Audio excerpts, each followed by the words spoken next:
13 pompiers sont morts en quelques secondes. Et pourtant ça commençait comme un simple feu de forêt.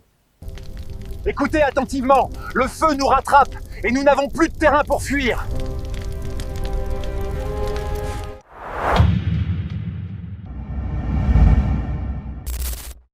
Quand on raconte le feu de Man Gulch, on ne raconte pas un incendie comme les autres. On raconte un point de rupture dans l'histoire du commandement en situation extrême.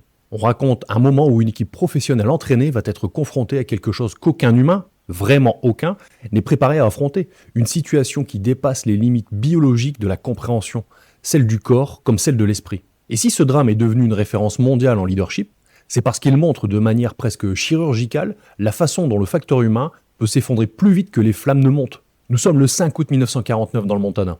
Un feu vient d'être repéré dans un canyon reculé, Man Gulch. Un feu relativement classique à ce stade, rien d'inédit, rien d'exceptionnel non plus.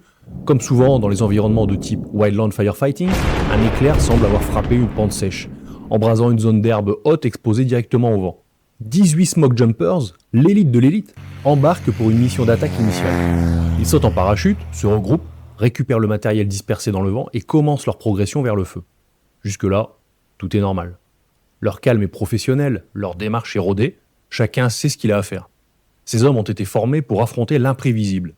Mais ce jour-là, ils vont rencontrer quelque chose que ni leur formation, ni leur expérience, ni même leur instinct n'avaient anticipé.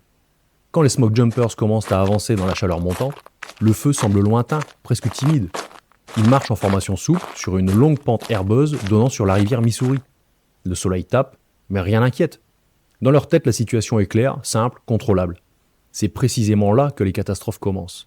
Quand la représentation mentale de la situation ne correspond plus à la réalité, mais que personne ne le voit encore. Ils avancent depuis une vingtaine de minutes lorsqu'un événement, minuscule en apparence, va tout faire basculer. Le vent tourne. Pas beaucoup.